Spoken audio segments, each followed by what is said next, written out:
Okay.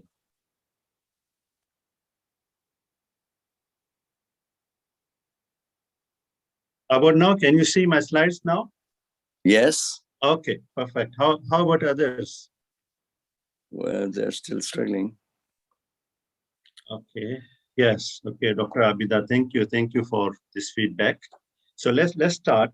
And looking at the, we are 9 minutes late. So let's start very quickly. Feel free to post your question in the chat, because on my right, I can always see your chat messages, and make it informal and more interactive. Okay, so the topic I have selected is designing interactive content and for blended learning. So, and tagline is like fusion of face-to-face and online learning experiences. Okay. So let's move on. And blended learning was actually like a code blue when we struck this pandemic. Everything was locked down. We can't access our campus and resources. So that's where blended learning approach could actually save us. Okay, so this is the drawback of having hosts. You could always distracted by people who are still coming in, and I need to add in admit as. Okay. I will introduce then introduction about blended learning, and then some theoretical background, and then move on to guide you how we can select appropriate blend for your scenario. Okay. And then at the end part, I will be sharing, I was planning to share 2 tools, but due to short of time, I will be focusing more on H5P. It's a free tool you can use and create interactive content for any delivery method. And at the end, I will be taking question and answer. Okay, so just to show you the current status, due to this COVID-19 and pandemic, instructor-led training, like normally physical on campus or in a room or in a seminar or webinar room or workshop room, that's what we call instructor-led training, is actually dropped by 55%. Okay. And then virtual instructor-led training, what I'm doing now is actually, I'm kind of an instructor or facilitator, and it's in a virtual environment, increased by 78%. Okay. And I'm still admitting people, you know. Okay. And online learning increased 74%. So this is the research paper they done in last year, and still valid actually. And even in the state of endemic, the statistics will remain same, almost same, because of saving the costs.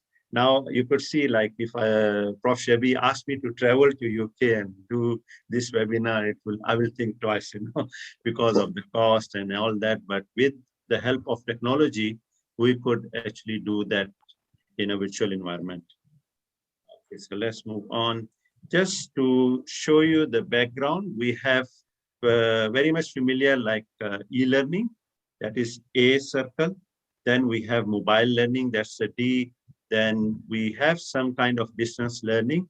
The C part here is without technology, like by post, or, you know, like the older age, we have like open universities where they can send the curriculum or tasks by post, and students can actually submit their assignment by post. So without technology, we could use that. But our focus today is actually this E part, which is mix of e-learning, electronic learning, mobile learning, and distance learning. And technology is going to play a major part in designing this mode of delivery. Yes, let's move on. This is a zone of proximal development. So why I'm going to show here, whenever you're going to design tasks or activities, make sure there must be some kind of challenge, and it should not be very high level of challenge, and it will move on to anxiety. So And if his challenge is very low, a learner will get bored, okay? And we need to make sure that somewhere in this white zone, the level of difficulty of our task, then the learning will be fun and the learner will learn more. Another framework I would like to share is Laura conversational framework, where she mentioned that we need to create an environment where teacher or facilitator may have some knowledge or concepts, and learner need to learn those concepts. And it could be face-to-face, or it could be through a learning environment. And there is all these lines are showing the interaction between learner to learner, learner to teacher, and learner to content. Okay, and sometimes learner can interact with learning environment. Okay, and then discussion and collaboration could be conducted in this virtual environment or in a learning environment. So learning design, when you are doing designing the learning experiences, make sure you don't forget learner, don't forget the content and the learning environment. That will assist us in designing the learning experiences. Thanks, Prof. Shabi, for that comment in the chat. Okay, I'm still learning. Okay, another framework I would like to share is most of the time when this is actually given by Prof. Rozhan, and he always, whenever he's submitted to conferences and all that, they will convert it into technology because this word is not in dictionary. The word will make it like red line. It's technogogy. So what it consists of, we have technology, we have content, we have pedagogy and learner. So mixture of all that, convergence of all this is called as technogogy. We have pedagogy like endogogy, cybergogy, and this is technogogy. So if we take care of this pedagogy, technology, content, and learner or learning style, then we could design better our learning activities and content. Okay, Bloom's taxonomy, everybody is very familiar, very popular. So I'm just converting what I did, Bloom's taxonomy, different levels into different tools. So for example, remembering, we can use word cloud, Google Doc, crossword puzzle. In Moodle, we can use even Twitter. A tweet can be a remembering, right? Palette wall, Facebook post, and same goes up to creating, where we could even use beyond is animated video creating tool. We can use Zoom in creating, like I'm sure this session is recorded. So this is also a creating level, and all this discussion would be recorded by using Zoom. And there are several other tools which we could use at different levels.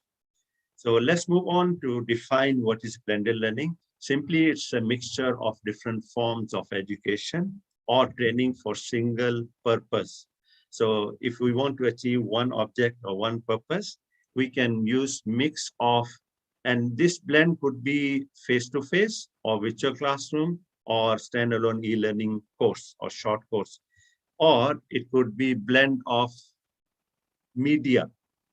Like on this slide, I have text, I have graphics, I have my video, you could see, and my voice. So this is a nice blend of multimedia, right? Then blend of different strategies. We can have informational, behavioral, cognitive, or constructive. You can merge all these pedagogies or strategies and can be considered as a blended learning, right? So blended learning is a formal education program in which a student learns at least in part through delivery of content and instruction via digital and online media, okay, with some element of student control. So that's where the benefit of blended learning is, that we are giving a certain control to learner. Okay, like learner can learn whenever learner is free, can adjust the pace okay, because of asynchronous activities in your blended learning, right? Everyone's very much familiar now, right? Synchronous and asynchronous activities. So you can blend this. And it all depends. I will be showing in later slide how you could blend the percentage of synchronous, online, and face-to-face activities. So based on your infrastructure and resources. Let's move on and see. Yeah, so this is what the term coined in remote blended learning, right? So here, what they are doing, they are addressing the synchronous instruction and asynchronous tasks or work or assignment, and make sure that there is a collaborative experience between learner, peers, and instructor or facilitators. And there are a lot of tools which actually assist us to be very adaptive when it comes to learning itself or learning experiences. So far, everything okay? Feel free to ask any question in the chat.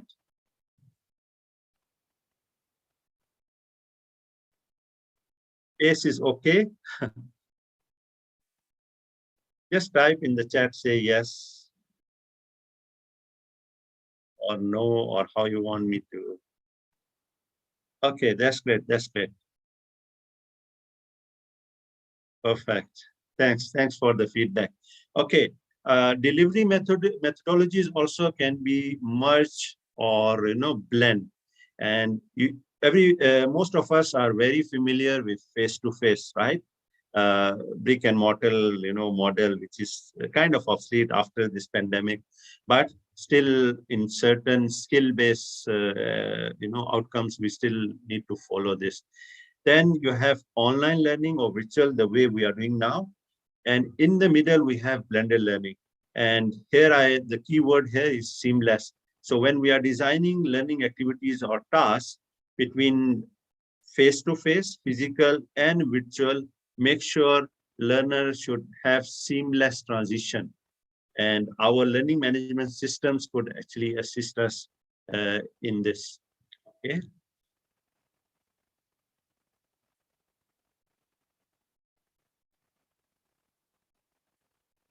I'm just looking at time because there is a start time here. If you don't mind, just give me a minute. I grab some water and dates, and I will be back. Okay, just give me a minute. Meanwhile, you can chat and ask your questions, and if anyone knows, can actually comment in the chat. Okay, just give me a minute.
Okay, I'm back.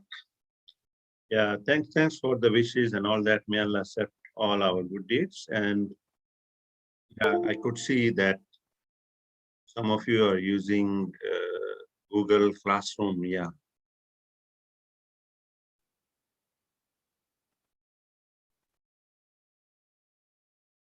Can I confirm you're still hearing me, right?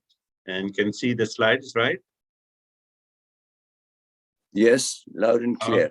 Okay, perfect.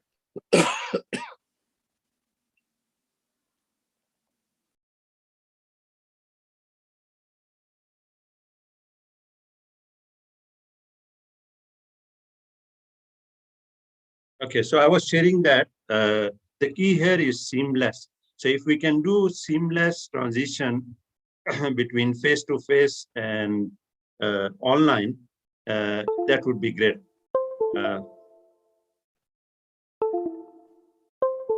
May I know what you're seeing now in the chat maybe, or you can unmute and say.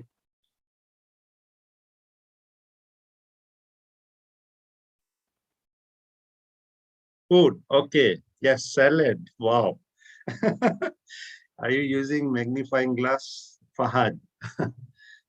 Fahad, yes.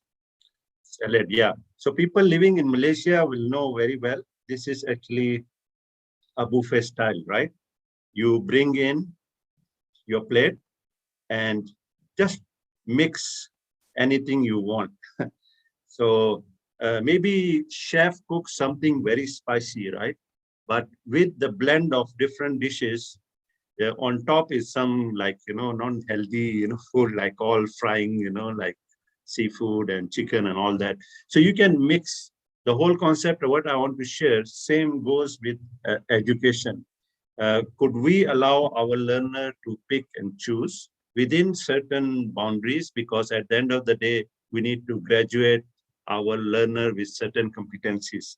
But there will be some freedom for learners to pick and choose. So what I want to highlight here is like a buffet style where you go pick your own favorite dish, or you can sometimes mix up, right?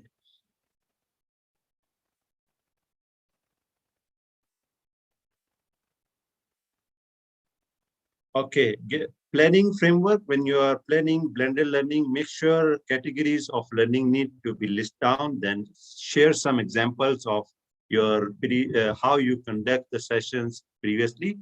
Then possible methods for blended learning you can write down, and what will be the benefit of that. And then difficulties or challenges. Maybe you need to acquire some software or some hardware. Then we need to just measure effectiveness of this method, and then what would be the possible blend. You can simply write online 70%, 30% face-to-face, or you could say that 50% asynchronous activities and 50% synchronous activities. So when you will draft this on a piece of a paper, then you go back, look at your material and start designing with instructional designers or even e-learning experts, Okay. Any questions so far? All okay? And if you're looking to apply this technogogy framework, then you need to list down, you see, based on technogogy, the lesson design is forced to consider the element, first of all, content, learner, pedagogy or technique of your teaching and learning, and technology available. Most of the time we ignore intentionally or unintentionally the learner. So when I say learner, we at least need to, apologies for my name, okay, it's no worries. Yeah, so we try to ignore learner, right?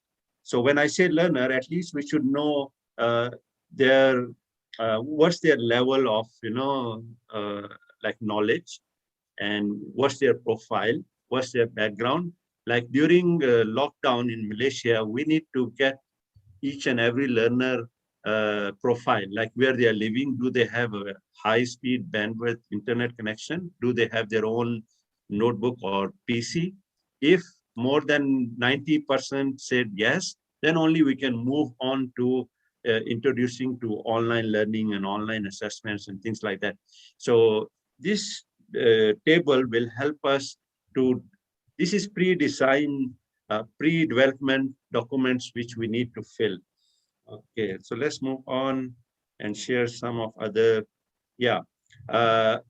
If you look at the title, Building and Flying the Plane, is it possible? Plane is flying and we are building, the plane. Impossible, right? So we should not be doing this to education also. This refers back to lockdown or pandemic state, when universities were not ready, or even our own faculty were, faculty staff were not ready. So what we were doing, we were delivering and we were designing also. So the challenges were like live learning experiences, like the way now I started, but it crashes, my Zoom crashes and I have to restart.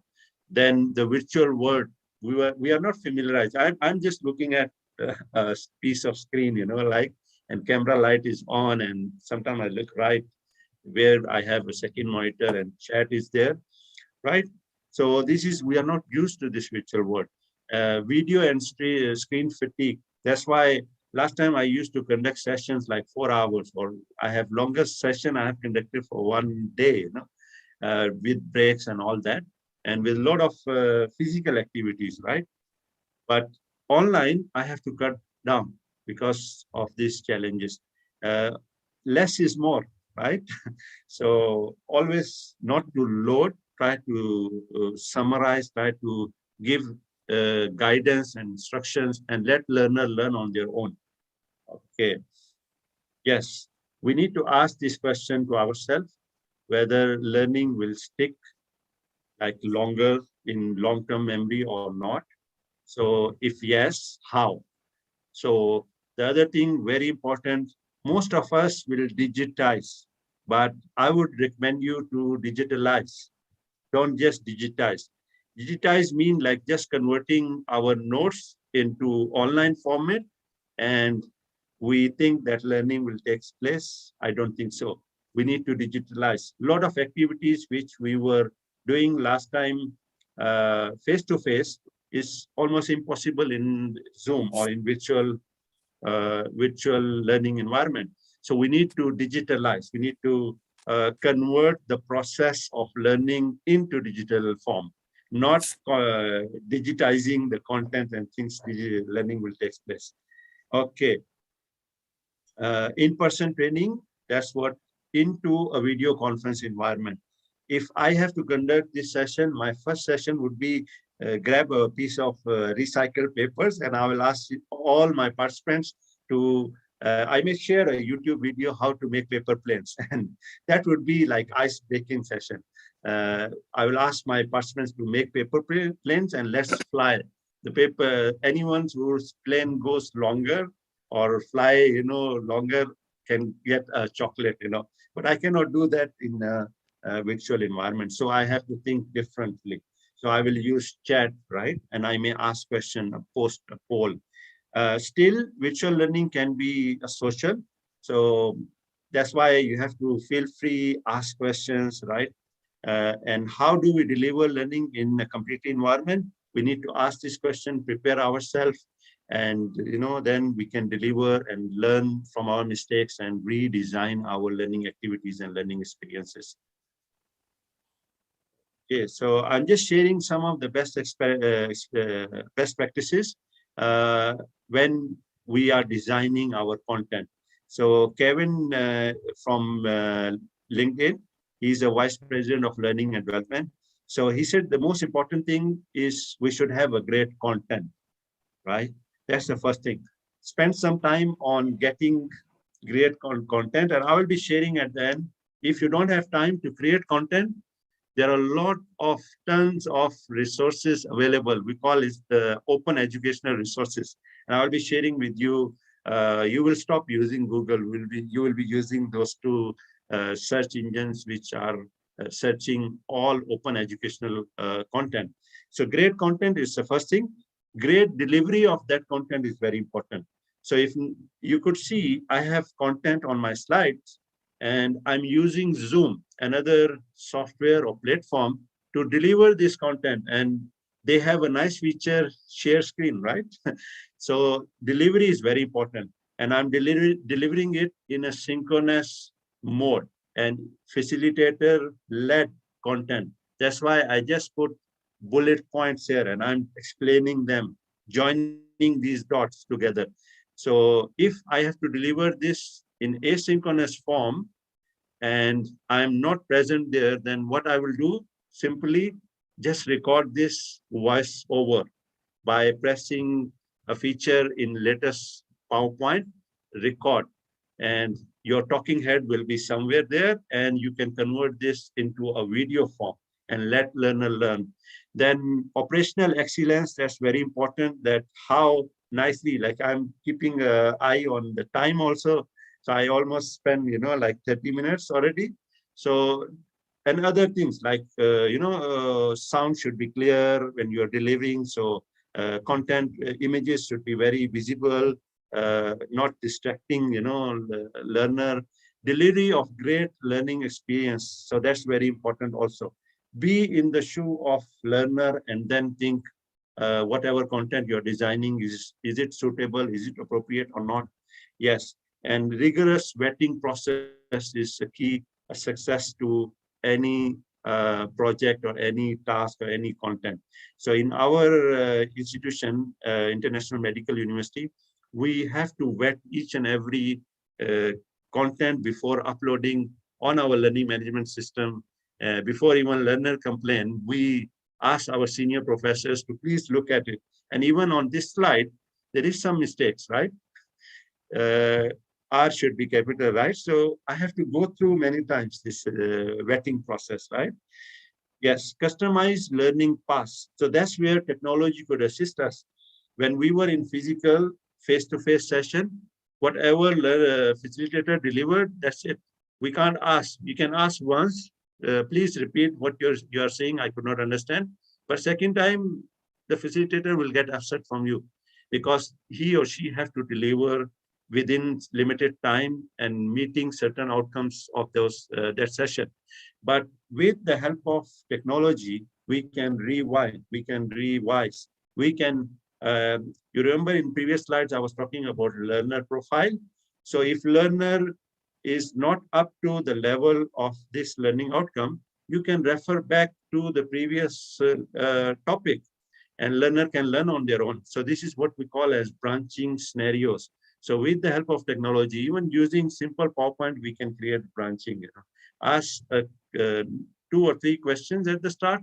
And if all of the questions answers correctly, you can jump, skip first 10 slides, which are actually for introduction, and jump to the following slides. Hope is clear, all right?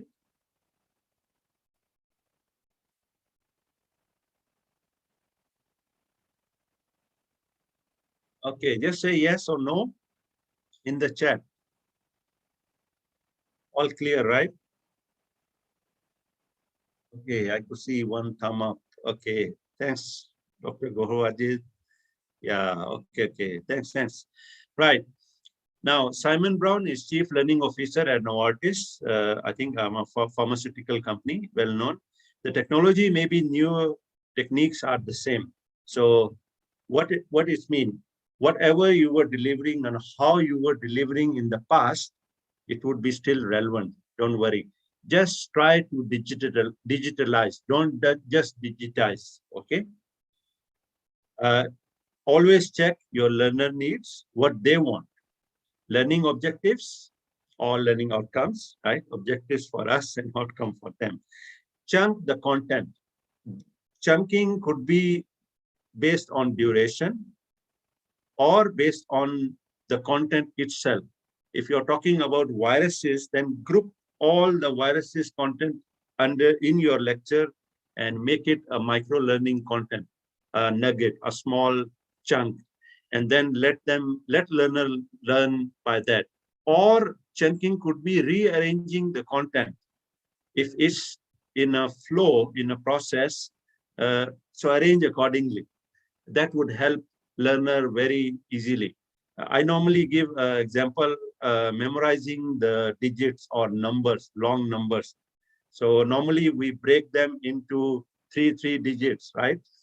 So then very easy to remember even 9 digits or 11 digits long number, right? Or arrange them based on the old punch key of the phone number, like phone dial pad. Very easy, right? Sometimes if you ask me what is my password, I may not recall. But the moment you bring me in front of keyboard, I could type it without seeing the keys. So that's how you could actually link with the real life scenarios and chunk the content accordingly. That will help the learner to store and digest the content. Storyboard is very important. So Storyboard is kind of plan scale, more advanced level of lesson planning. You go in, add in few more column on the right of your lesson plan, where you add in tools. You could even add in time, and that will help like where on which step you are going to use which tool and what type of content. And the last stage would be development. So all these are key elements for any content design. Okay, and we can use Addis model. This Addis is I will go show you in detail what Addis mean, and then we need to do constructive alignment, where we try to align outcomes, objective, content, and assessment, and make sure it's achieving and complementing each other. Then learning will be fun, or learning experience will be great. Okay. Yeah, so poor design will lead to poor delivery, and that will create gaps when it comes to knowledge or competencies, and even leads to poor engagement with participants. So not meeting learner needs, and ethics and professionalism we need to touch also, because looking at medical education is serious stuff, So we have to go back, spend some time and design your content, focus on what kind of delivery, and we need to reduce this gap. And pedagogy or our technique or method could assist us if we use appropriate tool or technology.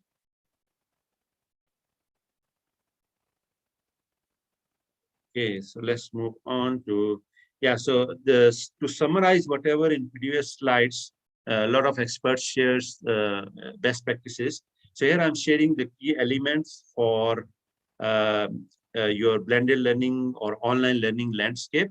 First of all, need to check the readiness of your learner, your staff, your infrastructure, your institution.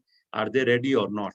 A simple test, a simple questionnaire there, if you Google, you can get like for how many years you're using PowerPoint, do you have internet or not? Do you have a personal PC or not? Simple questions, and that will assist us in planning your online learning or blended learning experiences. You need to have learning management system. Without learning management system, it's very hard to track, very hard to share and capture their learning experiences and assessment. Then the third element is content. And I think I spend a lot of time on content. Content is very important. And in later part also, I will share some of the models which would assist us. Then your learner, don't forget learner, always involve learner. Yes, of course, Prof. Shavi, yes, you know better. You are the expert in ethics and professionalism, yeah. Then learner, and don't forget our poor faculty, poor staff. Sometimes management decide to use certain tool without conducting a training session for faculty. So faculty will be struggling with the tool rather than doing facilitation. They will be struggling with the tool, and that would be not nice. So always take care of your learner, make sure they are ready, they are address their needs and faculty. And the last thing is very important, management should be on board. Management should initiate. And I would, one good thing out of COVID, being a e-learning or IT guy, I always struggle last time. Whenever we submit any proposal or project, our finance, our management, senior management, even vice chancellor or chancellors will ask, what is ROI? Very difficult to defend at that time, because we could not actually show the data, right? But during COVID, the same people, same management, same finance, actually pushing us, being in e-learning department or IT, please go ahead and do this online, or implement all these projects, right? So this is where management is very important, and they should back all our initiatives. And just to go back from where it's emerged, our online education.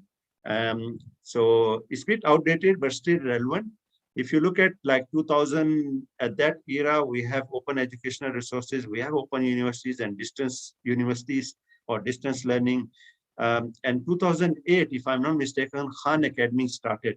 the whole idea of Khan Academy was Salman Khan, his niece wants to learn or nephew wants to learn some mathematical problems. So what he did, he tried to record, capture with the camera and upload those videos on a website. And suddenly he noticed the thousands of people are viewing his videos. And from that concept, he actually rolled out Khan Academy. And from there, it leads to flipped classroom. And that's where blended learning comes in. If I'm looking at on top here, right? Yeah, here. And then we have blended learning and online program management. And at the bottom, we have like open educational resources, and that gives the birth of MOOCs, massive open online courses, Udacity, Coursera, and all that, and nanotechnology, nano degrees, micro credentials, and corporate training from open and distance learning or education comes in. And that's where hybrid open and distance courses are now. So this is where we start from where and how we are blending all these different delivery methods and finding a suitable or more adaptive method for learners. Okay, I think you know these cases, right? What you could see in this image, maybe you can put in the chat. And how many of you have this kind of material with you? I do have a book with the CD, right? Anyone have this experience, this kind of, yeah, okay, possibly you have, right? So it's actually a book and a cassette where the author will record explanation of the chapters, and you could actually refer back to all these additional resources in a cassette player, right? But nowadays we have actually CDs or video, VHS, okay, the video headset, right?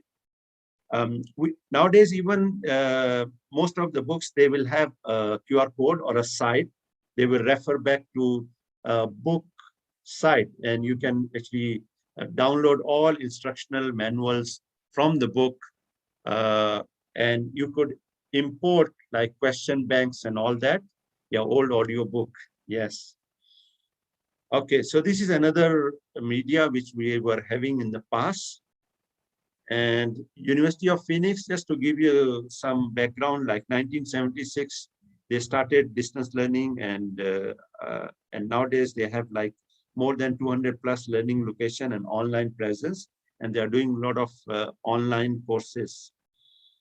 Right, audio video conferences, and this is the old version of Zoom. Okay, nowadays we have Zoom, Google Classroom, and there are a lot more platforms which actually provide a seamless experience of audio, video conferencing or remote virtual instructor-led training.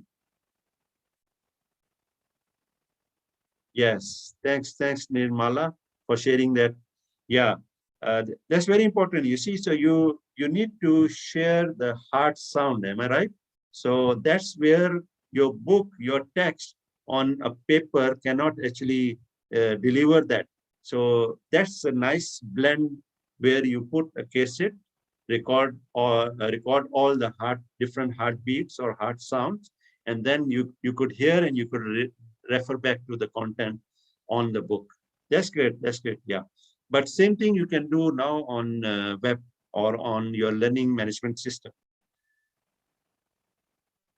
Okay, so I'm going to share Gagny's 9 events of instruction, very helpful model when you are designing your content, whether it's for physical or for online or for blended learning. So if you look at here, content, presentation, you have introduction. So in your introduction, try to gain attention. So if you recall why I was sharing with you the statistics, to gain attention, okay? That was the whole purpose. Like, so sometimes you can gain attention by sharing a joke, you know. Sometimes you gain attention by giving a current advancement in a COVID-19 virus, you know, like different variants are there.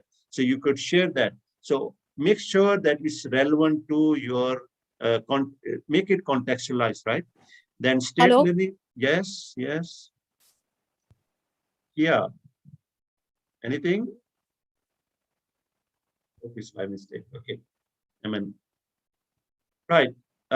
So the second thing, make sure you list down your outcomes very clearly. There are many ways. Some of us even can do a podcast to share your learning outcomes for your session. Okay. Then recall prior knowledge.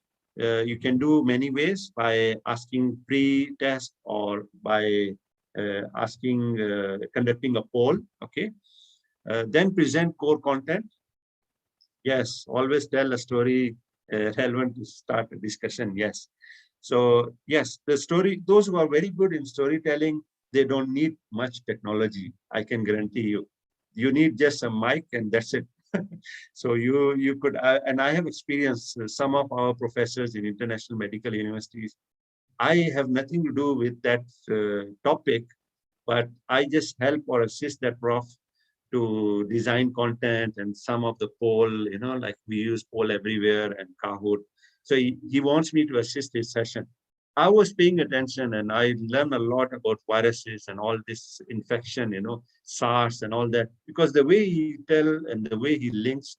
So storytelling is a skill now, is must, right? Yeah, present core content, that's very important, with explanation, examples, and simulation also. So I'll be sharing some examples later on, how we could simulate with simple tool or technology. Provide learning guidance, very important, what they need to learn, what they're supposed to learn, and guide them by breaking up into small groups and asking them, or using mnemonics actually could help also. Provide learning activities, check their understanding, and assessment is very important, and sharing some scenarios where they can apply this knowledge, whatever they learn. And that would be the last step in this 9 events of instruction. Yes, so this is Addis model, which I shared earlier also. So you start with analysis, like on the right side here. Analyze the situation, analyze your learner, analyze what you want to deliver. Then you start designing storyboard and know your gap, instructional design principles, and all that will come at design stage. Then only you start developing. Some of us will go find a tool and start developing, and you will reach to the dead end, or the content will be not appropriate. So start with analysis, then design, get a piece of paper. You don't need to be a good graphic designer. You just sketch out, okay, I need to do this. And sometimes, make some boxes and just rough and translate that, whatever you have in your design, into development stage using different tools, right? And then implement stage, where you always get a feedback by evaluating, like giving some assessment and all that. So this is the Addis model. You can merge different models. You can find an appropriate blend of these models, right? Yes, this is very important when it comes to engagement, trifecta, where make sure there must be something for learner-to-learner engagement in your content, okay? And there must be something for learner to interact with content, and then learner to content and learner to instructor. So if we could align this, that would be a great learning experience for all of us, right? And I have actually done this learner to learner when I was in a break, and I could see a few of you already started communicating, So that's great, that's good, right? Yes, technology enhanced learning, just sharing some examples like digital teaching and learning, use of technology to optimize teaching and learning experience, then technology enhanced classroom. So you need environment also with where teachers or facilitator can use this. In our institution, we have already hybrid or high flex rooms where they are equipped with high definition cameras, and that can track, movement of facilitator wherever he or she is moving. They will zoom in. Then we have a digital board, whiteboard. So whatever you are sketching, whatever you are writing on those touch screens, digital touch screens, is actually transmitted to the remote learners. So this is where we need to have this kind of technology enhanced classrooms or spaces. Then we have learning with technology. Learner learn through application of ICT. So make sure that we have that. Then flexible pedagogy. So this is very important also. And that would lead to our hybrid technology. So these slides actually I borrowed from Prof. Saiful Bahari. You know, some of you may already seen these slides, right? Okay, so wherever I got good content, I no need to recreate. Okay, no need to reinvent wheel. You reutilize. Okay. Yes, so here he is actually sharing the model where student is focused. Then our program learning outcomes, then you go down to course learning outcomes. So how you align, you know, constructive alignment, and they make sure that in your course learning outcomes, you break down into different domains like cognitive, affective, and psychomotor domains, and then start with a clear picture. So what is important for student to be able is actually the competency level. So at the end of the day, design your teaching and learning activities and assess to achieve those the competencies which we have actually put it in our curriculum. And when we are talking about teaching and learning activities, so here Prof. Saiful Bahari already shared flipped classroom, online learning, face-to-face, and all that. Other labs, projects, or could be actually incorporated. So if you get this slide and merge with the technology table I have shared, so then it would actually be a great help for you to design different content. And then when it comes to assessment, you need to ask questions, whether it's face-to-face, online, open book, closed book, formative, summative, and all this. So make it more flexible or adaptive. Okay, technology could assist us. Khan Academy board is free. You can go in on your dashboard, you set what competencies you want to achieve. They will ask you questions based on that competencies. And if you answer 2 or 3 questions correctly, like in a row, they will change the difficulty level, or they will give you different topic. So that is what adaptive learning is all about. Then evidence of learning could be direct or indirect, like assessment that demonstrate, observe, or unobserved. We still can do online also this indirect. I'll be sharing one tool called Flip Grid, and you could actually ask learner to record their competencies or performance in a video form, and then you could watch that video and can give comments on that. Yes, and observe one is like online oral and online presentation and all that. Yes, these are some examples here where e-portfolio is also could be like unobserved or indirect. Ask them to submit written assignment or projects and all that. Yes, so let's move on to dive in and sharing with you tools. Okay, hopefully all of you are still with me, because I have to pack all this content within 2 hours and deliver. So theoretical part is over. I shared with you some theory, some models for instructional design and all that. Now I'm sharing with you some tools. I won't be going in sharing with you step by step, but I'm just sharing with you tools.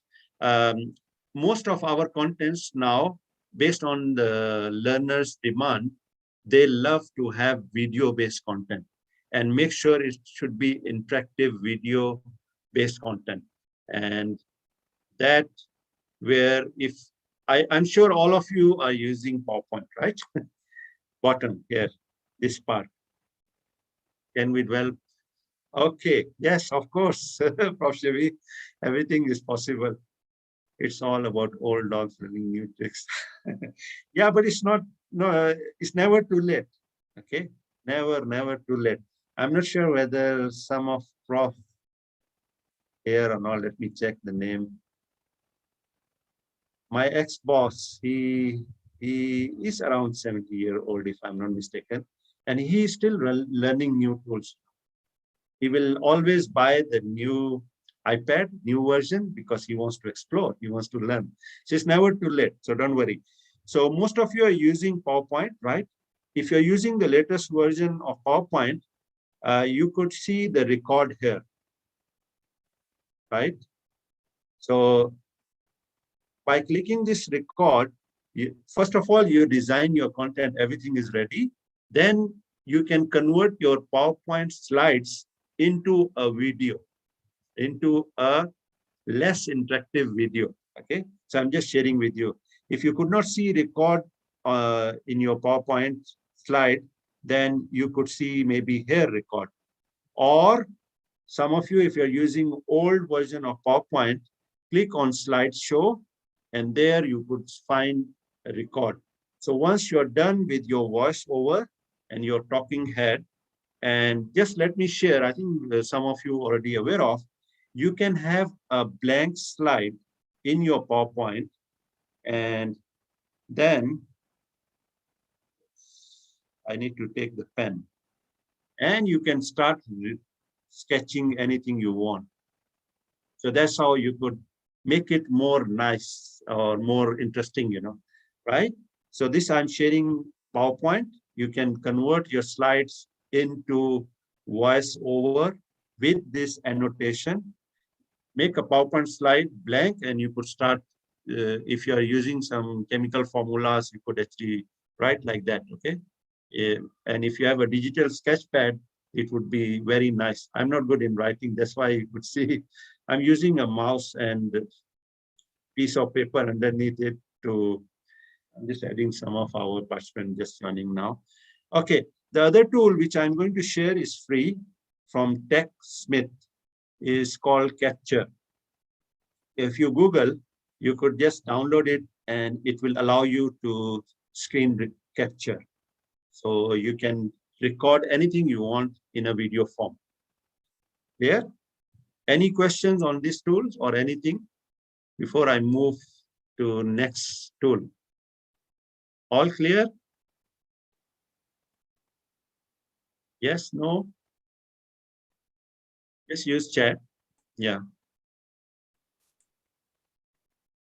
Or you want to use mic? Please go ahead. Dr. Mona? Yes, everything is clear. Thank you. Okay, thanks for the feedback. Okay, so let's move on.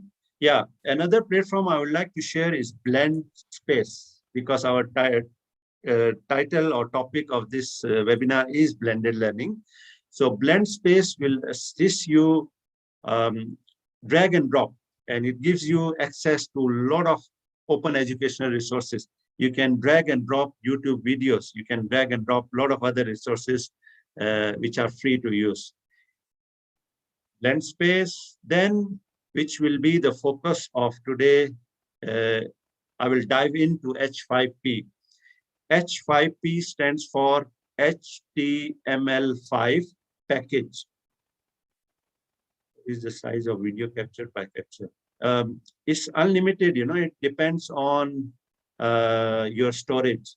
And the capture I use, it actually gives me free storage. I could not recall the name of that storage. So once you capture, they will ask you to upload on a cloud. So I'm using for more than 2 years, still the storage is okay. Because you can even download your videos. Right, so hope it's answered your question. Right, so H5P is HTML5 package, and it's free. It works very well with, oh, how many of you noticed what is this logo? Anyone? This is a scholar cap, right? Graduating cap. Anyone?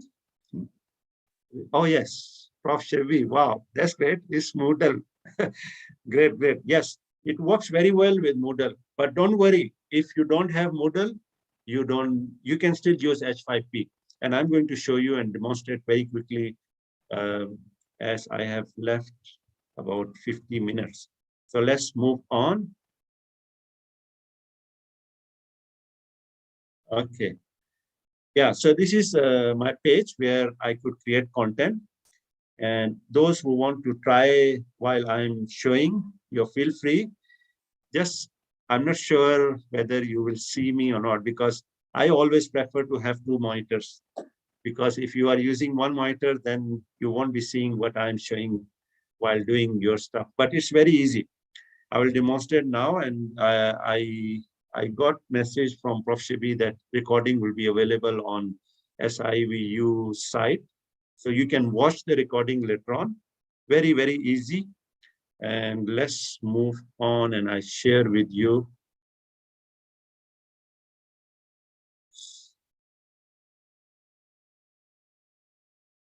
Back in because I restarted my computer, so just give me a few seconds to log in to my H5P.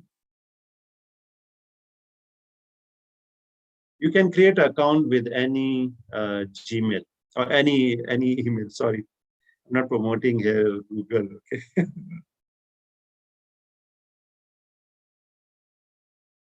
Can I confirm you are still seeing H5P? Hasnain Zafar. Assalamu alaikum, Dr. Sadaf. I just saw your message. Okay, that's great. And this is how I logged into my account.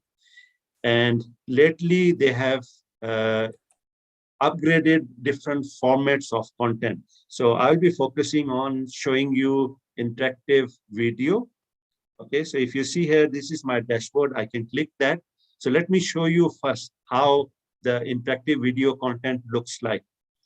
Can I confirm you're seeing interactive video with that? And can you hear the sound? Yes, we see, but don't hear the sound. Okay, because it seems it's not playing even. Just hold on. It's not playing. I don't know. Okay. Can you hear? Can you hear the sound? Okay, perfect. Yes, we hear now. Yes. Okay, perfect. Now, if you notice here, this is interaction on top of a video. You can use any video. You are not going to violate any copyrights because we are not modifying the video. So if you have a very good YouTube video and you want to use in your, to meet your own outcome or your objective, use H5P, grab that video and add in a layer, interaction layer. And here they are actually sharing ingredients, okay? And once you are done, you close and you notice video was paused, okay? You see? So there is a multi-choice question or quiz. So while we are doing this engagement or interaction, video will be paused at the back. Is this blueberry or strawberry? Simple questions, right? Strawberry, you can continue. But if you're using learning management system, whatever you are doing assessment here, your learning management system can capture. So at the end of the day, you could get whole cohort or whole session or whole class, how they perform. Okay, so while you're doing this interaction, you could continue.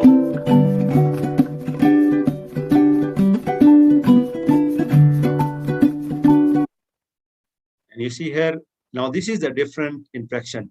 Previous interactions were not forced, okay? Here, you can actually have force. So I will be showing you their poster and banner. That's the two options which I will be showing you, demonstrating now. So highlight the ingredients that have been added so far. Strawberries, I think, right? And check, okay, perfect. So that's how you could make sure your learner is with you or learner is interacting with the content, right? Watch intro again if you want, if not. So it jumps back. Sorry, so I can jump again. Yes, strawberries and check.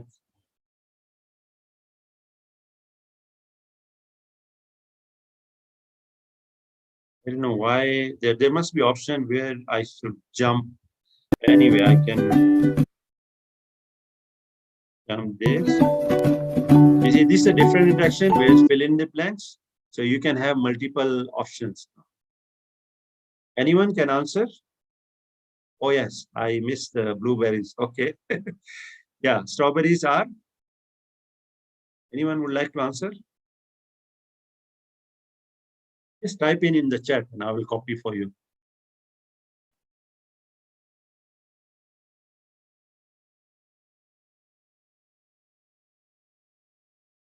I think blackberries are mixed with maybe milk and Anyone? I could not see anything in the chat. Can you see the fill in the blanks? Yes, no? Yes, we can see. And can you answer anything? Okay, milk. Where milk? But don't know the answer. Don't worry. This is not a final year assessment. Yes, it's visible. Blueberries. Okay. Oh, not black, right? Sorry. Blueberries, milk, oatmeal, cookies. Okay, thanks. And you can check. Wow, that's great. So credit goes to Dr. Sadaf, Dr. Muna, and a few others, those who have answered. So we can move on. I can jump. You notice there are small dots on top of the video time bar, So that shows the interaction we have added. So because of time, I will jump, and you could, you see serving also there, and then at the end, they will actually ask you to summary, right? So summary is you have to answer correct or pick correct statements. Is this first correct statement? Relates to whatever we have watched? No. Second one? Yes, correct. Second, yes. Okay, correct. First add the milk, then berries. Yes, no. Okay, I click wrongly. First add the cookies, then add the milk. First add the berries, then the cookies and milk, right? Okay. Third Yes. one. How about now? Because it's changed now. First one, yes. Okay, good. So we have answered all the three correct statements. So by writing these statements from the content, from your video, you could see that students or learner have watched video completely, because this is more active, more interactive, rather than just sharing a link of YouTube. What they will do, they will click and they will go, or they will be on their WhatsApp, Facebook, other media, right? So this is what H5P can do. So let me show you this, how we could edit and all that, right? So this is the summary of all the knowledge checks or assessments we have. You can click submit and then it will record in your profile, right? Now, the cool thing is, once this I just use, I didn't design it. If you go to dashboard, you see examples and download, there are tons of examples. Lesson, yes. Yeah, but lesson, you need to work more. Here is very easy. I will be showing you now how fast I can add all this interaction. So if you click examples and download, and just now I showed you example of interactive video. It seems my internet is also a bit slow. I don't know. It should load fast. Anyway, so the first one, just now the example I showed was interactive video. You can have a course presentation. You can have a branching scenario. Just now I was telling you. So by clicking this and downloading that example and changing, see, this is the sample, still loading.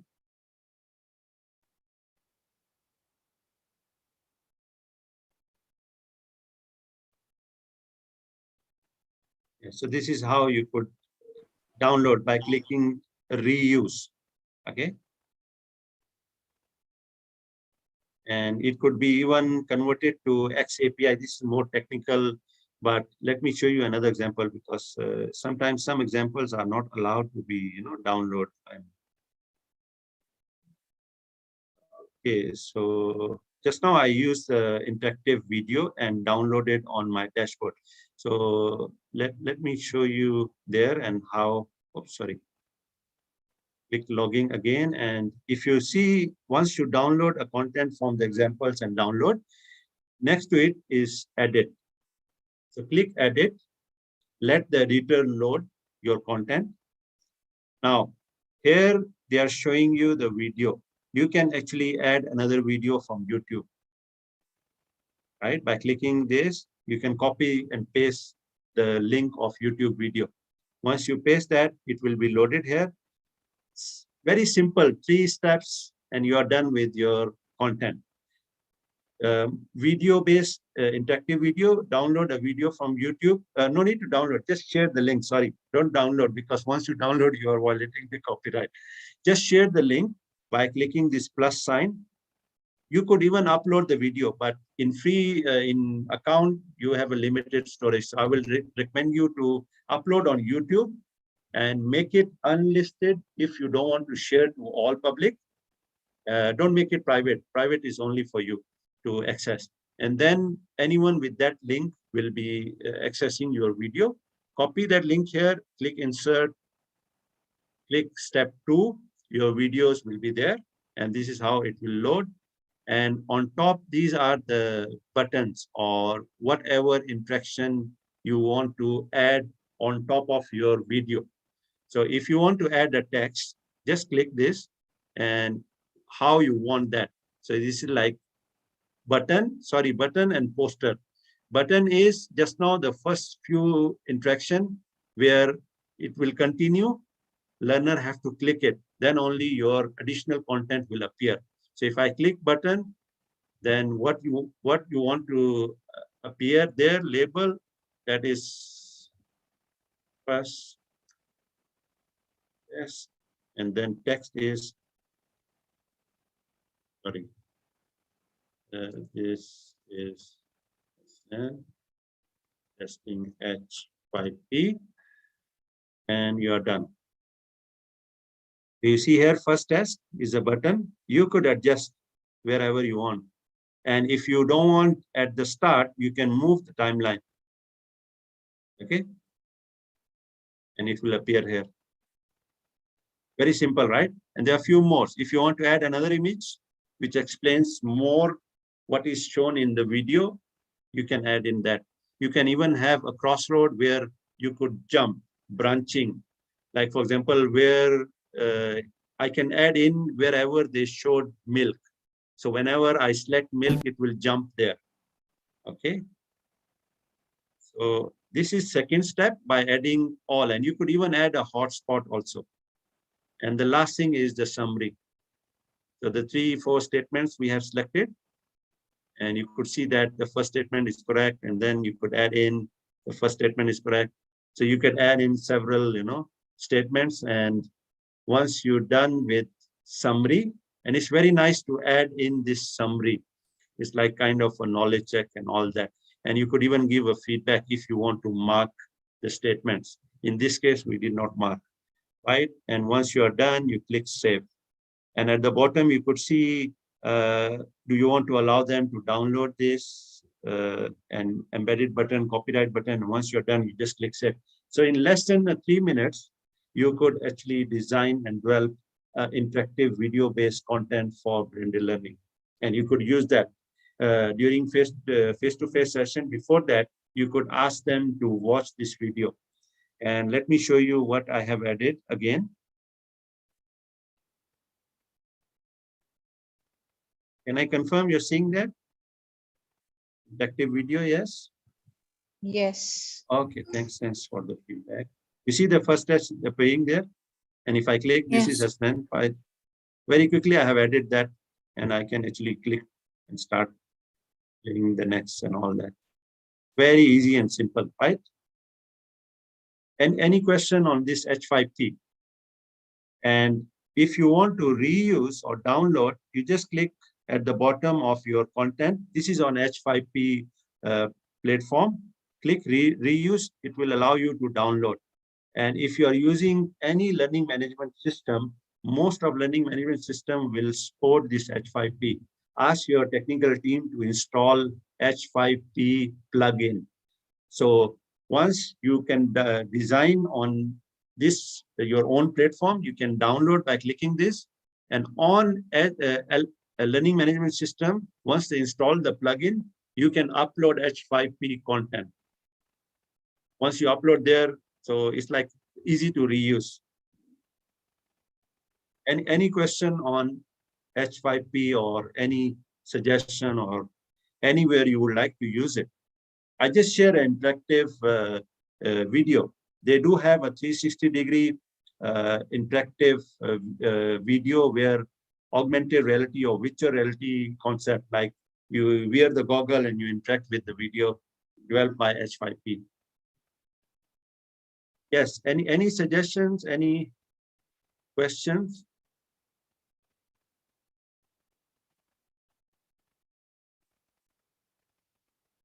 How we can combine it to Moodle plugin? Yeah, just ask your IT guy or the administrator of Moodle. It won't take more than 15 minutes to install the plugin. So once you install the plugin, so I think those who are using Moodle, when you click Add Activity and Resources, you will find an icon of H5P under those activities, like assignment, there will be H5P. So once you click that, you could actually upload that. If you want detailed workshop step by step, just contact me and then I can actually create a free version of Moodle, a course, and then I can show you step by step. Okay, it's possible, very easy. Or you can use this platform, like the one I'm using is free. And you could click embed, copy this code here, iframe. Okay. Copy this iframe and let me paste in your chat. I think it's not full. So you can copy this iframe and paste it into your blog or your website or your Google Classroom. So you can still access this interactive content. I'm just sharing, but it's not complete, There's something missing. Maybe Dr. Mubashir can add in because he's more IT savvy than me when it comes to website and all that. But what I see, like if you can scroll down at the end, you could get all content and paste it anywhere on the web. So you can still access, right? So clear? Once again, just go to h5p.org, right? Let me copy in the chat. Create a profile. Go to examples and download. And now I was showing you that 360-degree, this one, you see here? So you could have a virtual tour.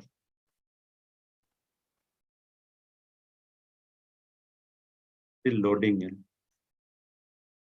It's quite nice. 360-degree cameras are now very cheap. 500 ringgit, or I think $100. You can get a 360-degree angle camera. You placed it in the middle of your lab and let the lab process recorded in 360-degree. I'm sorry, it seems like it's a bit slow, my internet. I don't know why. Maybe children's downstairs watching some, drama or movies.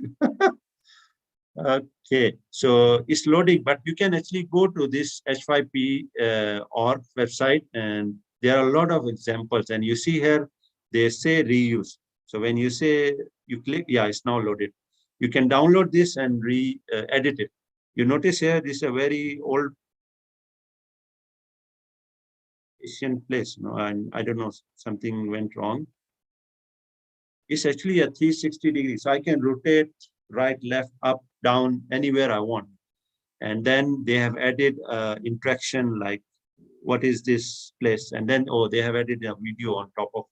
So you could do a lot of fun stuff and a lot of interactive content using H5P free software. Okay. Any question before I move on to second tool, which is a very powerful tool, but sadly is bought by Microsoft. And Microsoft is not open source. Previously, it was open source, but those institutions who are using Outlook or Office or subscribe to Office or Microsoft Teams, they have a good news. So it's now part of Microsoft Teams. The next tool, not this tool. Okay, so let's move on to next tool. Okay, this is a Flipgrid. the slogan of this tool is give voice to everybody, right? So students like very much this tool because they don't need to type long assignments. They just need to grab their phone on the camera. You could also grab a phone and submit your assignment in a video form, okay? The mode of content in this platform will be videos only, okay? So sadly, just now I tried, it's no more free. But what I can do, I can show you the dashboard. Let me log in, because last time I used and create a lot of classes. You could create groups, and I'm logging in.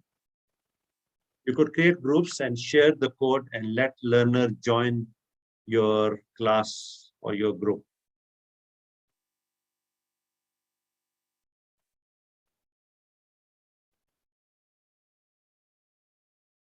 Let me bring in, yeah, this word message will appear because they push you to go for school. I use my personal Gmail.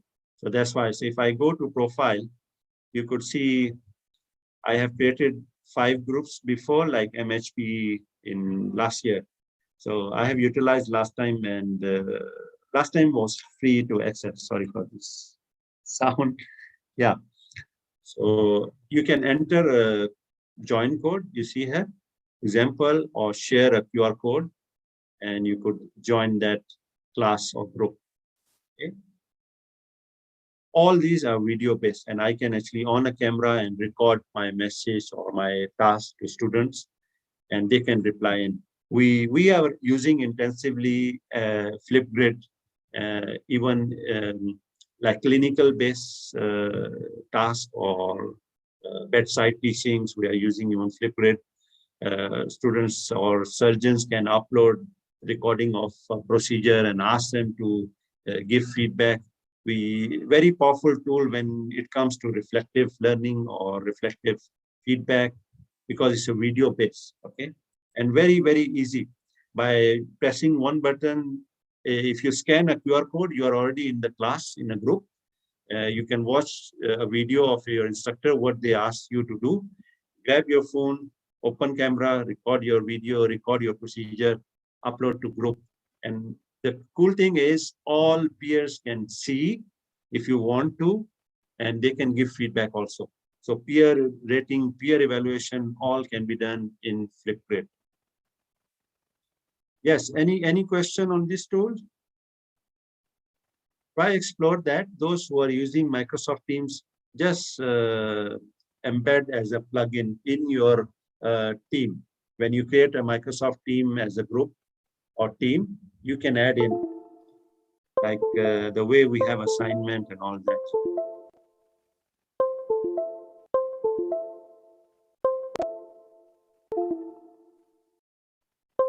May I know what you're seeing? Sorry, there's something. The screen is black now. Oh. Now we see your email, join meeting. Yes. Because now somehow, we see your slides. Okay, yeah. Thanks for the instant feedback. Really appreciate it. Okay, let's move on. If no question on Flipgrid.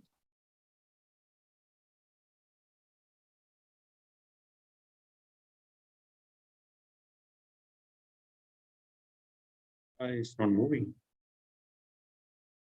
Just give me a second. Sorry.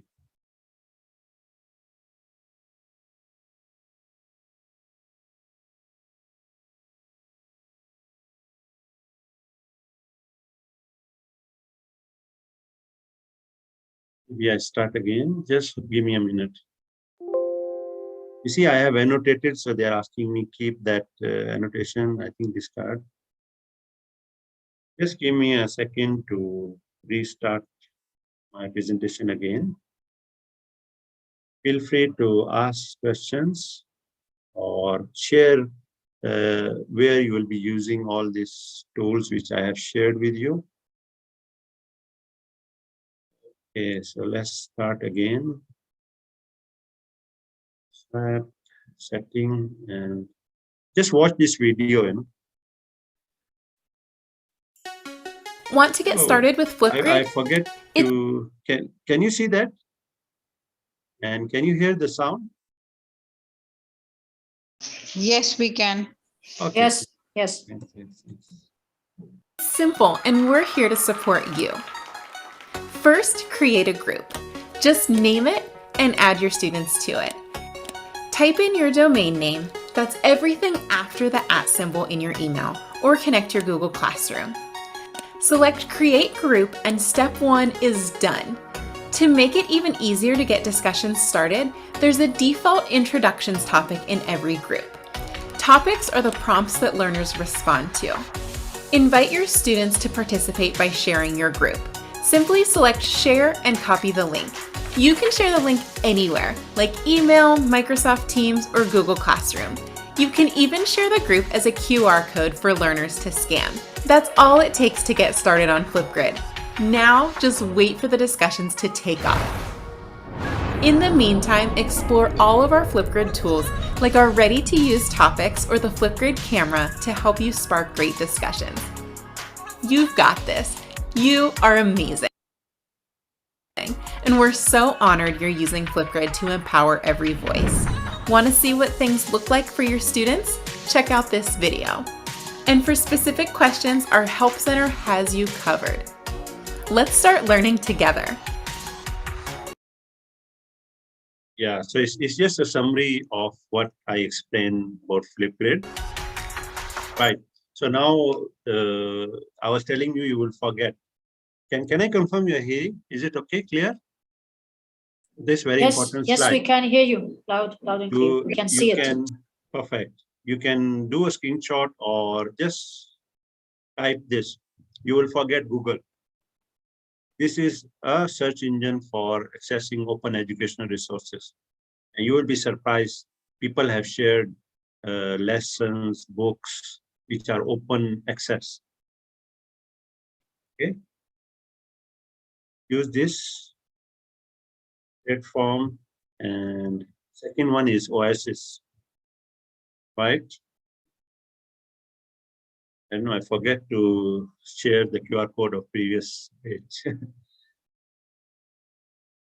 So here you have a lot of even audiobooks. And you see this was I think 6 months ago. Last year I have copied screenshot. So now this number would be even more. Okay.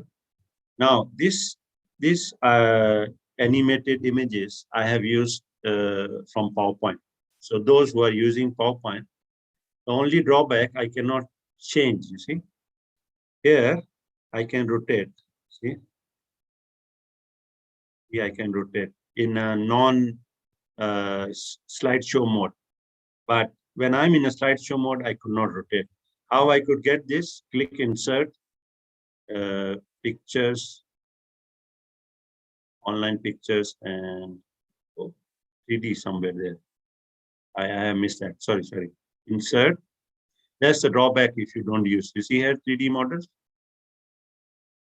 and stock, and you could search that, and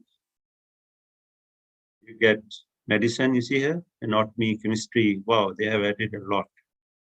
So you can click that. So insert. See a few more. The only drawback when you click insert in a slideshow mode, you could not rotate. I wish they could do that. I duplicated. So what I would suggest, you can copy paste in a different angle and show your learner how it looks like.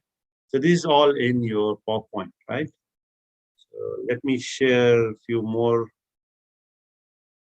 places where you could get all these free tools. This is a 3D model platform. If those who are interested in called Sketchfab, those who are interested in using 3D models, yeah, they do allow you to rotate in the web, or if you're using Unity, you could design mixed reality or augmented reality, virtual reality content using, and there are a lot of models which are free. If you go search IMU, International Medical University, we have a channel. We do create 6 different models which free to download. And there are a lot of other universities have shared, but there are a lot of good interactive, high quality 3D models where you need to pay, like very high quality heart, different organs. You can zoom in and it will not deteriorate. So try explore this Sketchfab and use them in your content design. Yeah, this is the QR code. Yes, another interactive scenario-based content. You can go to lecturio.com. All COVID-related scenario-based clinical scenarios, and very, very interactive. Because of time, I could not actually show you. You could even test your own skills, and they have different levels, basic, intermediate, or advanced level. And all our final year students, we have given them these links and asked them to practice. So they very nicely designed and free to use, to play, right? So this is where a simulation, you remember in previous slides, I was mentioning about simulation. So this is where simulated environment, and there are a lot of sites sharing COVID-related scenarios free of cost.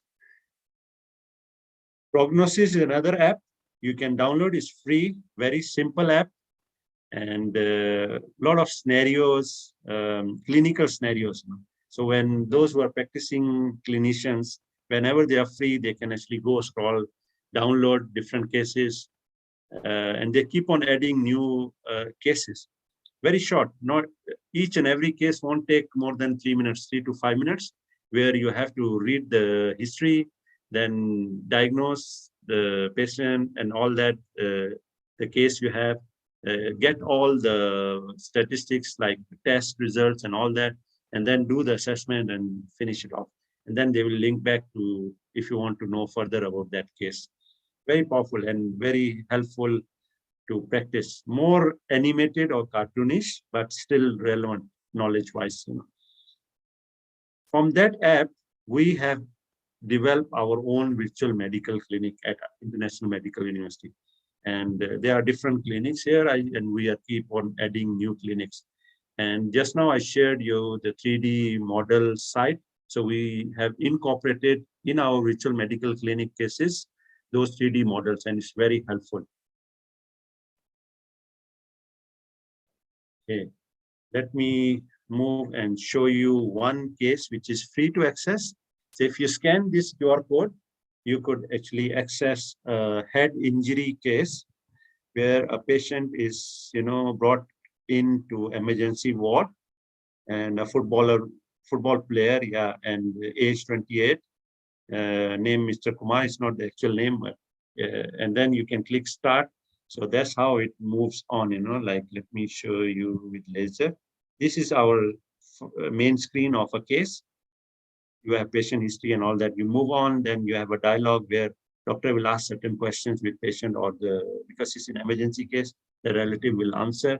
And here we have some hotspot. If you click that, you could get some, information. And the next screen will be having assessments. You move on, you have CT scan, all these X-ray images, you can free to access, because this the owner of this case allows us to share with anyone, or learning purpose and all that. And if you want more in detail about clinical scenario-based design, we can actually conduct detailed workshops in your institution. So feel free to contact me or contact Poshabi, and he can actually ask me. Okay, this is a paper we have published where we convert our bedside teaching. This paper we published with Prof. Shahid and myself, and another, I think another author also. 3 of us, we published this. So during lockdown, we used actually Gagne's 9 event of instruction, and use Gibbs reflective practice model, and hypothetical detective and think aloud approach for the differential diagnosis. And we converted into a VMC case. So bedside teaching online. So students really appreciate that, and they really liked it, because during lockdown, they could not collect patients, they could not go and visit hospitals, but this approach, and we have published this paper. If you Google bedside teaching or B-side, you see, best Prof. Shahid Hassan or Hasnain Zafar, you could actually get the link of full paper. Okay, so let's move on. I'm almost ending my slides or content. Just sharing some tips for us. Role of teacher is changed. Now, no more teacher, more facilitator. We need to learn how to manage dynamic grouping. And now, even Microsoft Teams now randomly assign groups, right? So we need to learn how to switch, how to go manage these groups. And we should be an intervener whenever there is a need. Let's do self-directed learning or directed self-learning, okay? And be a specialist of something, right?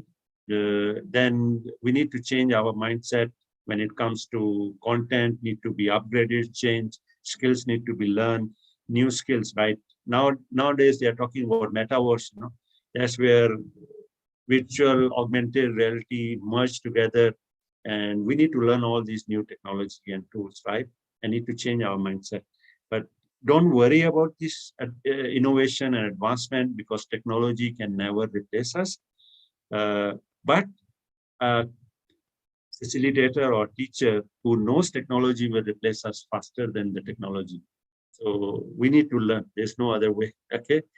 Now, discovering the correct blend, we may have offline and online mode. These are two extreme. So you need to adjust the way we are fine-tuning our radio stations in old radio, you know, with the knob and the fine, smaller knob, fine-tune. So if your institution have Wi-Fi, having internet facility, go for online, or even your learner. Between asynchronous and synchronous, you could fall it maybe most of your activities asynchronous, 10%, 90% asynchronous, only 10% synchronous because you can't afford. You are still okay because you are addressing your learner's need or you're managing the resources provided by your institution. How about text only and with multimedia? Just now I was sharing with you, you could have like talking head, you could insert 360-degree video. Even my machining laptop was, or maybe the internet, because children are back, you know, from school and they may be accessing, you know. So you need to adjust based on your resources, how high you are going with media. Then is it structured or open, teacher-centric versus student-centric, on campus or off campus, guided or self-paced, or more personalized learning with branching scenarios and all that. This is a very nice guide developed by University Malaysia Pahang, their IT department or e-learning, where they have actually list down based on the bandwidth. So if you have below 1.5 megabits per second, what kind of application you should be using and what kind of approaches you should be using and what kind of actions. So very nice checklist. And if you notice, if you have more than 2.5 megabits per second, then you use Zoom and Google Meet, go live, synchronous, and like conduct virtual conferences and do more interactive sessions. So based on your bandwidth allocation or bandwidth availability. So each and every institution, I think, should have a checklist like this based on their own resources, and that would be a great help for faculty to pick. Okay. Yes, pedagogy is driver. So technology is just accelerator. So don't let technology lead us, right? Technology is just an enabler, and your passion is a gas to drive this van, right?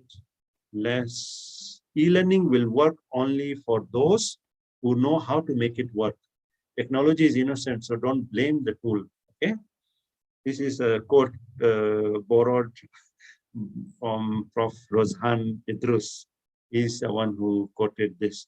Okay, blended and flipped learning. I have actually written a chapter with my colleagues. So you scan this code, you could get this book in a digital form, where we have shared how we could use flipped learning for large classes. This was before COVID, but nowadays we can actually apply the same technique even in a virtual environment. Okay, so I'm sharing another MOOC, which is developed by IMU, International Medical University, and Galway University in Glasgow. and it's on travel medicine. Quite surprisingly, we did this before COVID, and during COVID, high in demand. It's free to access. You can scan this QR code, and if they ask you code, this is a code. This is a freebies I'm giving, you know. So if you are in physical session, I normally give chocolates, candies, you know, but in a digital form, I'm giving you this, like the OER search sites and this MOOC. You can go scan this QR code and you can access all the material. If I'm not mistaken, there are 6 modules, right? And you can actually enroll, and within 2 weeks, you can complete that and get the cert. Okay, so if you want to know more, just go log into my blog. The first site is my blog. Second is my SlideShare. All the slides which I shared here will be uploaded to SlideShare after this session. And quite surprisingly, still people are joining. So anyway, and my Twitter handler is @H Baloch. And what I want is my YouTube video also. So my YouTube channel is this. If you can scan and do subscribe, please. That's what I want to grow my subscribers. It's a bit outdated. I have now 112 subscribers. So all my live broadcasts are uploaded on this channel, and do subscribe to SIVU YouTube channel also. So whenever we have this kind of session, then you will get alert. So I'm not sure whether they are doing live streaming on YouTube channel or not, but that's how we grow, right? This is in detail. If you want to contact me, Hasnain Zafar is my web ID. So you can actually get, and that's all. So now I back to the question, like, feel free to ask anything you want. We have a lot of time, about 15 minutes, so we can cover your concerns and questions. Let me stop sharing. Let me see in the chat. You can use chat. No worries. Or you can unmute and ask questions.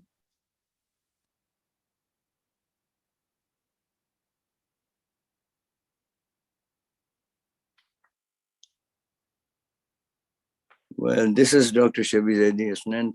You're already Yes, late for your Taraweeh. I think you miss your Taraweeh today. I can see that. But God will bless you for all this wonderful work you've done to serve humanity through education. I mean, it was so powerful. I promise you, in my next life, I'll be your student. As I told you, it's not too late. Yeah. And I agree. I'm learning. See, I remember a long time ago when CO2 laser was introduced in surgery. One of my colleagues said that technology is chasing medicine, and medicine is trying to go away from it, but technology would not leave it. So you have to compromise. And you're absolutely right that let technology not overtake us. We should dominate. Otherwise, what will happen, and this is the fear that people have expressed, that AI might replace medical profession altogether. It's already happening in diagnostics, for example, and other things. But that should not happen. And that is where I think the question I mentioned earlier on, the ethics should be given a special status, because for every little thing that you say, medicine and ethics must be combined together. Otherwise, what will happen is that when the machines take over, thank God they're not recreating or procreating. If they start doing it, then that will be the end of the world. But that will not happen. I think when it comes to that, man will destroy the machines and create a new world. Agreed. And just yesterday, I have visited Institute Jantung Negara. That is like heart center in Kuala Lumpur. And I visited their laboratory.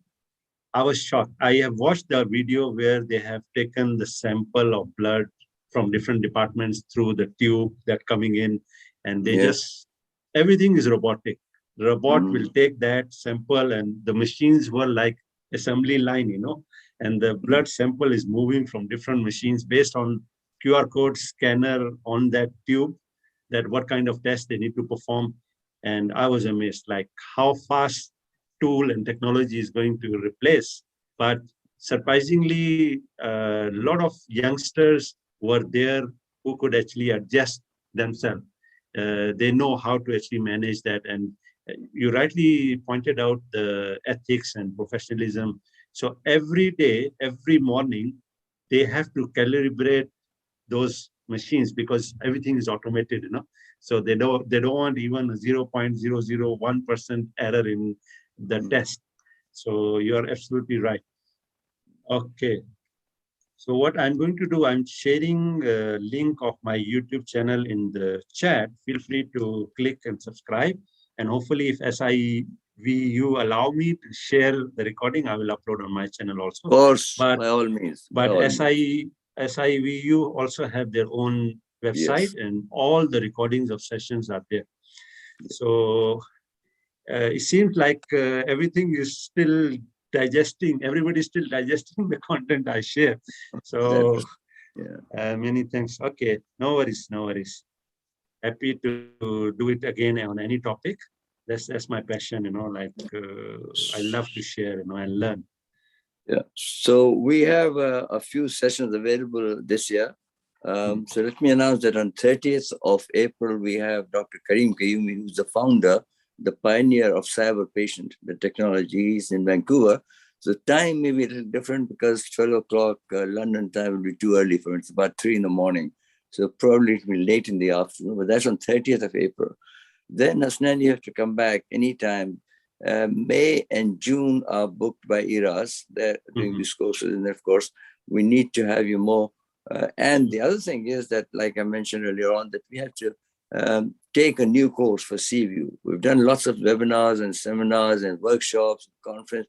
We have to go to a different platform. And I'm thinking already, and I've discussed with Mubashir and Shahid also, that we should follow or develop our own direction, design our own format to develop something like Khan's Academy in clinical and sciences and medical education. We have an LMS system that Mubashir has kindly developed, so that's available. So we can have MOOCs as well as short courses. Already 5 courses are in the pipeline. Dr. Fahim Nanjani, who's a consultant emergency physician at St. George's, he's almost completed 5 or 6 courses in acute medicine. Hasnain Zaidi, who's a famous surgeon at Epsom and St. Heliers, he's developed, I think he's already sent slides to Moshe, 6 or 7 top-class lectures and slides. He's doing it. And then, of course, we have friends from IRAS. Suchita is doing some, and I think Farzana and Nirmala will also do. So we're looking for more people to come forward. So if you have about 10 to 15 courses, MOOCs, Rita has already volunteered from Iran and Mariam. So we need your guidance and support, and hopefully we'll take a different niche and go to the higher horizons. Sure, Prof. My pleasure. And last thing I would like to share, I forget just now, anyone who wants the basics about e-learning, we have, we call as micro-credential course. So if you're interested, you don't need to travel, it's remotely online. Just, I think it's 500 ringgit. And you can earn 1 credit hour. But if you want to continue, or if you can transfer, so this is for basic level. So anyone interested, I have shared in the chat. Sorry, Prof, I use your platform to publicize. No, you're welcome. No, you're welcome. You're welcome. It's for a good cause, anything. Yeah. Thanks, everybody. Any other thing, Prof? Well, thank you so much. You've been phenomenal as always. You've done so much in the past as well. You conducted, a moderator, and I run this. So we'll have you back next time at your convenience, at your command, whenever it's convenient. Most grateful to all the participants who have attended this session. It was phenomenal. I mean, I've been doing for the last 3 years. This was one of the best, and I'm sure it'll go to the top. If we have the grading and scoring, we will get 10 out of 10 plus 2 extra marks. Thank you, Prof, for the feedback. With those words, I thank you all, and God bless. See you soon. Bye-bye.